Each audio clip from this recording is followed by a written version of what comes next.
समस्त प्रभु प्रेमी भक्तों को जय सिया राम।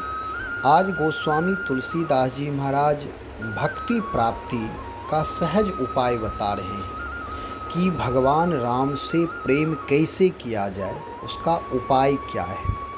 क्योंकि जब तक जीव भगवान से नहीं जुड़ जाता, परमात्मा से नहीं जुड़ जाता, जो मंगल के भवन परमात्मा हैं उनसे नहीं जुड़ जाता, तब तक उसके जीवन में मंगल की प्राप्ति नहीं होती। जो आनंद स्वरूप परमात्मा है, जीव जब तक उन परमात्मा से नहीं जुड़ता तब तक उसके जीवन में आनंद की प्राप्ति नहीं होती। और यदि मेरे जीवन में विश्वास की महिमा है, श्रद्धा विश्वास से युक्त जीवन है, तभी हम आप भक्ति कर सकते हैं। वो स्वामी जी बहुत सुंदर दोहा में कह रहे हैं, बिनु विश्वास भगति नहीं, तेहि बिनु द्रवहि न राम, और राम कृपा बिनु सपनेहु, जीव न लह विश्राम। अब इसका अर्थ देखें, भगवान पर श्रद्धा विश्वास हुए बिना उनकी भक्ति नहीं होती। भक्ति के बिना श्री राम जी पिघलते नहीं, यानी वे कृपा नहीं करते। और राम जी की कृपा बिना जीव स्वप्न में भी विश्राम शांति नहीं पाता। यह क्रम समझें कि भगवान की भक्ति कैसे करें। कहते हैं बिनु विश्वास भगति नहीं। विश्वास करें, शास्त्रों पर विश्वास, संतों पर विश्वास, संतों की वाणी पर विश्वास, मंत्रों पर विश्वास, गुरुजन आचार्य जन पर विश्वास, अपने वेद शास्त्र उपनिषदों पर विश्वास करें।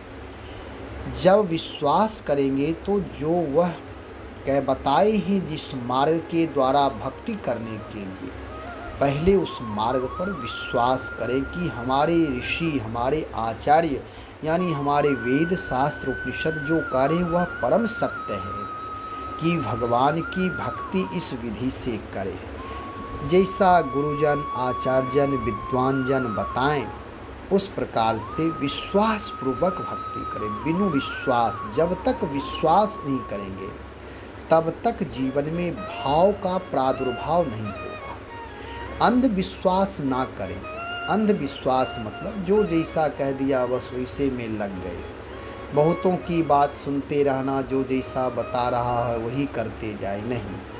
अपने आचार्य यानी अच्छे विद्वानों से दीक्षा जब हम लेते हैं, उदात्त महापुरुष जो महान महापुरुष हैं, जो जीव मात्र का कल्याण करना चाहते हैं, ऐसे महापुरुषों के सानिध्य में जाकर के उनसे दीक्षित होकर के भगवत शरणागति स्वीकार करें।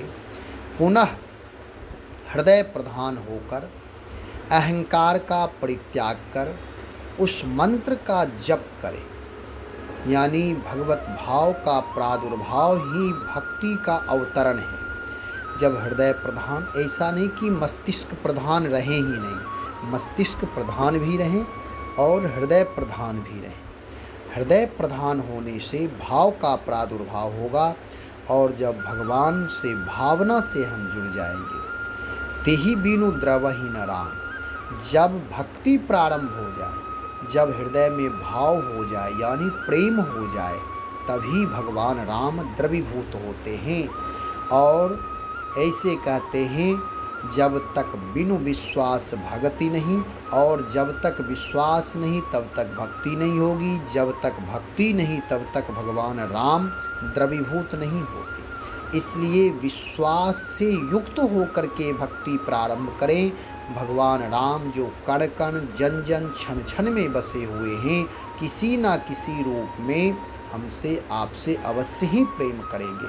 तो ऐसे प्रभु राम द्रवीभूत होते हैं। अब गोस्वामी जी कह रहे हैं, राम कृपा बिनु सपनेहु, जीव न लह विश्राम। यदि जीवन में विश्राम चाहिए, आनंद चाहिए, कृपा चाहिए, प्रेम चाहिए, तो राम कृपा चाहिए। और राम कृपा तभी होगी जब हम भगवान राम की भक्ति विश्वास से युक्त हो करके भक्ति करेंगे, भगवत प्रेम की प्राप्ति होगी। और प्रेम होने से भगवान कृपा करते हैं, और कृपा प्राप्त करते ही जीवन में परम शांति, परम आनंद की प्राप्ति होती है। परम आनंद की प्राप्ति का मतलब संसार में, परिवार में गृह कार्य करते हुए आसक्ति का परित्याग, द्वंद्व का परित्याग, राग द्वेष का परित्याग हो जाता है। सबके प्रति आत्मवत भाव हो जाता है, सबके प्रति आदर भाव हो जाता है, सबके प्रति करुणा, प्रेम, अपनापन जैसा लगता है। यही है भक्ति का लक्षण, यही है राम कृपा का लक्षण। ऐसा नहीं कि छोटी छोटी चीज़ों के लिए, जड़ चीज़ों के लिए आपसी रिश्ते समाप्त कर लें, ऐसा नहीं करना चाहिए। तो भक्तों के जीवन में जब प्रेम का प्रादुर्भाव होता है तो भौतिक संसाधनों का स्वतः ही वह परित्याग करने लगता है। यही राम कृपा है। पुरुषार्थ करें और साथ साथ प्रार्थना भी करें और भगवान से जुड़े रहें। भगवान सबका मंगल करे। श्री राम जय जय राम।